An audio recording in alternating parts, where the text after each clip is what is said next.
ओम शांति। शरीर जलने के बाद आपके पाप कौन भोगेगा?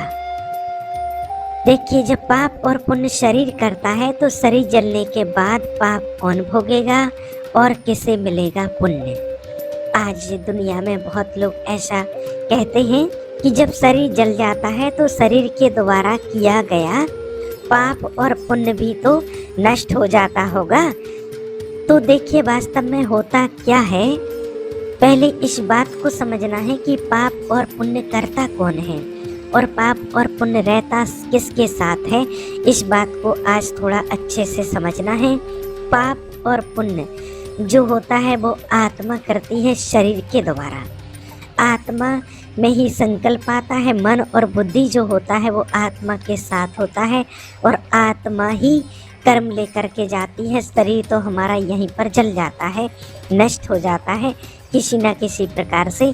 अगर शरीर के साथ पाप और पुण्य होता तो आज लोग ये नहीं कहते कि पुण्यात्मा है, पापात्मा है, देवात्मा है, महान आत्मा है।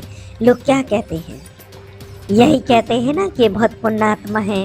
ये पापात्मा, पाप करने वाले को पापात्मा कहते, पुण्य करने वाले को पुण्यात्मा कहते, और देवात्माओं को, जो देवता है उनको देवात्मा कहते। कोई महान कार्य करने वाले होते हैं उनको महान आत्मा कहते हैं।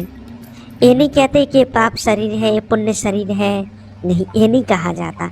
तो जो पाप और पुण्य होता है वो रहता है आत्मा के साथ, ना कि शरीर के साथ। अगर शरीर के साथ होता पाप और पुण्य तो शरीर तो यहीं जल जाता है, तो यहीं पर फिर पाप और पुण्य भी जल जाता, फिर आत्मा के साथ कुछ नहीं जाता। एक बार ऐसा ही प्रश्न नारद जी से किसी ने किया तो फिर नारद जी ने कहा, सुनो कि एक व्यापारी था और उसके कपड़ों की दुकान थी। उसका वस्त्र भंडार था, कपड़ों की बहुत बड़ी दुकान थी। अब वो क्या करता था, सेठ वस्त्र कपड़े अपने बेच करके और दुकान से रात्रि को अपने घर पर आए, भोजन किया, भोजन करके वो गहरी नींद में सो गए। सो जाते हैं सेठ जी, उसी क्षण उन्हें एक स्वप्न आया। सपने में एक ग्राहक आया। ग्राहक ने कहा कि सेठ जी हमें कपड़ा दे दो, मुझे कपड़ा चाहिए। अब सेठ जी ने सपने में सोचा कि वो अपनी दुकान पर बैठे हैं, ग्राहक आया कि हमें कपड़ा दे दो, और सेठ जी ने जिस चादर को ओढ़ रखा था उसी चादर को कपड़ा समझ के पूरी चादर से फाड़ दिया। और जब चादर फटा और फटने की जब आवाज़ आई तो उनकी नींद खुली, और जब नींद खुली तो ना तो ग्राहक था ना दुकान थी, कुछ नहीं था, पर चादर जो फटी थी वो उनके सामने थी, सचमुच फट गया था। बस ये समझने का दृष्टांत होता है। देखिए, ना तो ग्राहक था और ना ही दुकान थी, मतलब ना तो ग्राहक सत्य था ना दुकान सत्य थी। और सपने में आपने दुकान खोल ली तो क्या वो दुकान सत्य थी? ना दुकान सत्य थी ना ग्राहक सत्य था, पर चादर जो फटा वो बिल्कुल सत्य था। वैसे ही ना तो देखिए संसार सत्य है और ना ही इस शरीर सत्य है, पर शरीर के द्वारा किया गया पाप और पुण्य सत्य होता है, वो भोगना पड़ेगा। उसका फल हर किसी को भोगना पड़ता है। अब प्रश्न दूसरा खड़ा होता है कि भोगेगा कौन? शरीर तो आग में जल गया, अब इस पाप और पुण्य को भोगेगा कौन? किसी ने जमीन में गाड़ दिया तो वो मिट्टी में मिल गया है, किसी ने उसका अंतिम संस्कार कर दिया है, जला दिया है तो वो जल गया है। अब भोगेगा कौन? अब कौन भोगेगा, ये बहुत अच्छा प्रश्न है। तो देखिए, अब यहीं से प्रश्न शुरू होता है। होता क्या है कि देखिए, जब शरीर छोड़ करके आत्मा जाती है, ये तो सभी जानते हैं कि शरीर अलग है और आत्मा अलग है। शरीर में जब आत्मा प्रवेश करती है तभी शरीर कुछ कर सकता है, और बिना आत्मा के शरीर कुछ नहीं कर सकता है जब तक उसको शरीर नहीं मिला हुआ है। तो आत्मा के डायरेक्शन से ही शरीर काम करता है, अच्छा बुरा जो भी है। आत्मा की जो 3 सूक्ष्म शक्तियाँ होती हैं, मन, बुद्धि और संस्कार, ये 3 शक्तियाँ हैं। मन सोचने का काम करता है, बुद्धि निर्णय लेती है क्या सही है क्या गलत है, क्योंकि मन का काम है सोचना, विचार उत्पन्न करना। मन में विचार उत्पन्न होते हैं, बुद्धि उसके ऊपर निर्णय करती है कि ये काम करना सही है या गलत है, उसके बाद बनते हैं फिर संस्कार। तो जैसा व्यक्ति कर्म करेगा वैसे उसके संस्कार बनते चले जाते हैं। तब ये तीनों चीज़ें हमेशा आत्मा के साथ में रहती हैं।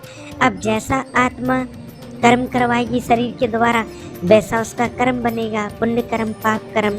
अब वो कर्म लेकर के आत्मा साथ चलती है।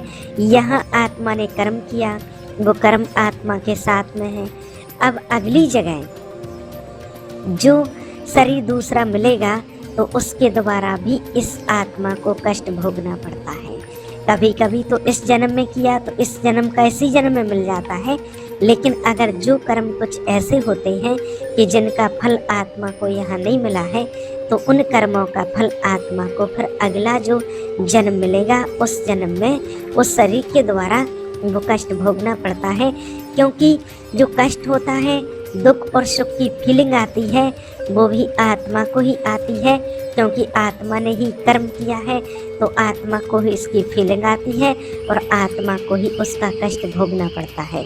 देखिए, जब शरीर आत्मा से अलग हो जाता है तो शरीर को जला दो, काट दो, गाड़ दो, कुछ भी कर दो, उसको कुछ नहीं होता है।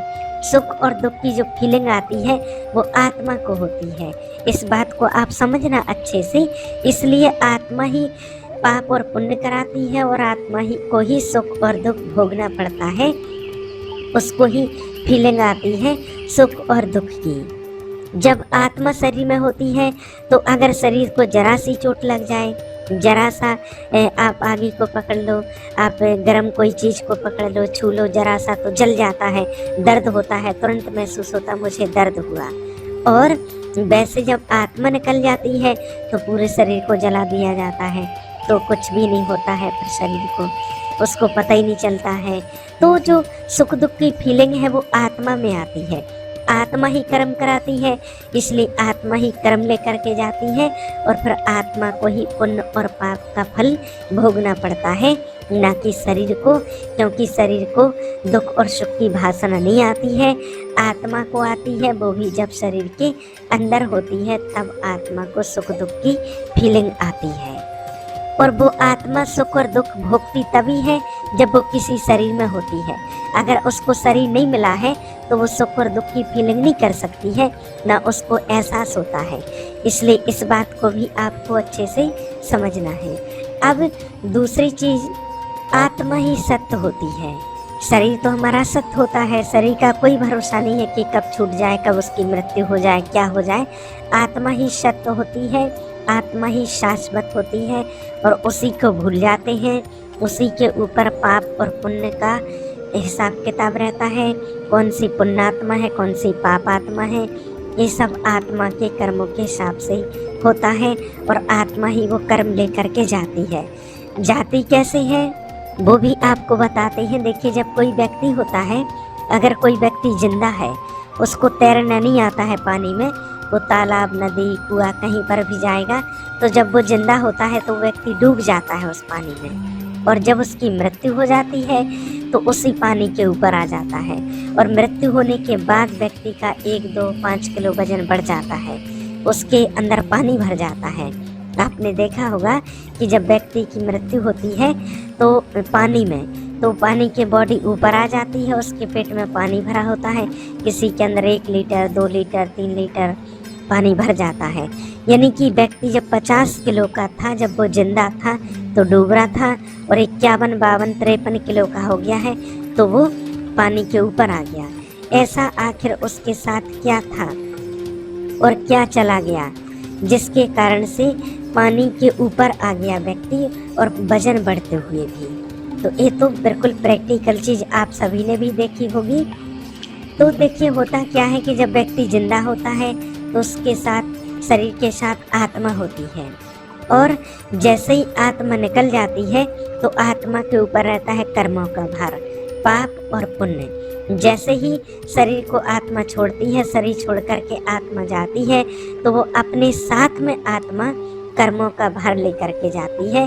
पाप होता है, पाप कर्म या पुण्य कर्म जो व्यक्ति ने जीवन में किए हैं, पाप और पुण्य जो भी किया है जीवन में, वो सब कुछ अपने साथ लेकर के आत्मा जाती है, क्योंकि उस आत्मा को इन्हीं कर्मों के आधार से ही अगला नया जन्म मिलेगा। जो कर्म अभी यहाँ किए हैं, इन्हीं कर्मों के आधार से उसको नया जन्म मिलता है।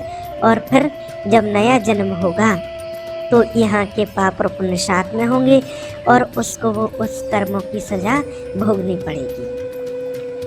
अब जैसे ही शरीर से आत्मा निकलती है तो वो शरीर हल्का हो जाता है, क्योंकि आत्मा के ऊपर रहता है पाप और पुण्य कर्म का बोझा। जैसे ही आत्मा शरीर से निकली और वो शरीर हल्का हो गया, जैसे ही शरीर हल्का हुआ और वो पानी के ऊपर आ जाता है, वो बॉडी पानी के ऊपर तैरने लगती है। इसीलिए ही कहा जाता है कि पाप आत्मा और पुण्य आत्मा। इसीलिए लोग कहते हैं कि ये तो बहुत पुण्य आत्मा है, देवात्मा है, धर्मात्मा है, महान आत्मा है। जो जैसे कर्म करता है वैसा ही उसको टाइटल मिलता है। अच्छे कर्म करने वाले को अच्छा टाइटल, बुरे कर्म करने वाले को बुरा टाइटल मिलता है। तो इसलिए जो सुख और दुख की फीलिंग आती है वो आत्मा में आती है। इसलिए जो भी पाप और पुण्य होते हैं वो आत्मा के साथ होते हैं और आत्मा ही उसकी फीलिंग करती है और आत्मा को ही सुख और दुख का जो हिसाब किताब होता है वो चाहे इस शरीर के द्वारा भोगे या किसी और शरीर के द्वारा, लेकिन भोगना जरूर पड़ता है आत्मा को ही, क्योंकि आत्मा ही डायरेक्शन देती है अच्छा और बुरा करने का। अब लोग यहाँ कहते हैं कि आत्मा क्यों ऐसे कर्म करवाती है, कि हम ऐसे कर्म क्यों करने लगते हैं। तो होता क्या है कि देखिए, व्यक्ति जब उल्टा सीधा खान पान करता है, उल्टे सीधे रास्तों पर चलने लगता है तो उसकी बुद्धि नष्ट होने लगती है, बुद्धि क्षीण हो जाती है, कम होने लगती है। तो फिर वो और उल्टे ही उल्टे काम करने लगता है, क्योंकि उसकी बुद्धि काम नहीं करती है। मन की प्रवृत्ति है चंचल, मन तो चंचल होता है और मन में जो आया सो वो करने लगता है। और जब मन यहाँ वहाँ भटकता है, क्या करना है, क्या खाना है, क्या पीना है, इन सारी चीज़ों का निर्णय आत्मा के द्वारा बुद्धि लेती है। अब अगर जिसकी बुद्धि साफ और स्वच्छ है तो वो सही निर्णय लेती है, और जिसकी बुद्धि साफ और स्वच्छ नहीं है तो वो सही निर्णय नहीं ले पाती है। इसलिए फिर उसको कष्ट भोगना पड़ता है, क्योंकि बुद्धि जैसा निर्णय देती है वैसा ही शरीर के द्वारा आत्मा कार्य कराती है और फिर उसका वैसा ही हिसाब किताब बनता है, अच्छा और बुरा। फिर उसका फल उसको वैसा ही भोगना पड़ता है जैसा उसने कर्म किया है। इसलिए हमेशा अच्छा कर्म कीजिए, शरीर के साथ कुछ नहीं जाता है। सब कुछ हमने यहाँ से लिया है और यहीं छोड़ कर के शरीर चला जाता है। बस जो कर्म होते हैं अच्छे और बुरे वही आत्मा लेकर के जाती है और उन्हीं कर्मों के आधार पर ही उसको फिर अगला जन्म मिलता है। जैसे कर्म किए होंगे वैसे ही घर में फिर उस व्यक्ति का अगली जगह जन्म होता है। इसलिए कहते हैं कि पूर्व जन्म में आपने कोई अच्छे कर्म किए थे जिसकी वजह से आज अच्छा शरीर मिला, सुंदर काया मिली है, तंदुरुस्त शरीर मिला है, कोई रोग दोग नहीं है इतना ज़्यादा, आप स्वस्थ हैं, आप बुद्धिमान हैं, सब कुछ कमा सकते हैं, पढ़ लिख सकते हैं, सब कुछ कर सकते हैं। तो पूर्व जन्म में किया तो अभी अच्छा मिला, लेकिन अभी और अच्छा कीजिए कि आने वाले समय में भविष्य में आपको और अच्छा शरीर मिले, देवतुल्य शरीर मिले, जिससे आपको किसी प्रकार का कोई कष्ट और दुख का एहसास ना हो और ना दुख और कष्ट आपको भोगना पड़े। ऐसा आप पुण्य कर्म कीजिए, पुण्य आत्मा बनिए, ना कि पाप आत्मा बनिए, महान आत्मा बनिए। भगवान देव आत्मा बनाने के लिए आए हुए हैं। तो पुण्य कर्म कीजिए, देवताओं जैसे कर्म कीजिए, तो आप देवात्मा बन सकते हैं, आप पुण्यात्मा बन सकते हैं, आप महान आत्मा बन सकते हैं, आप धर्मात्मा बन सकते हैं और आप पाप आत्मा भी बन सकते हैं। ये सब कुछ अभी आपके हाथ में है। जैसा कर्म करेंगे वैसा आपको टाइटल मिलेगा और वैसे ही घर में आपको जन्म मिलेगा। ओम शांति।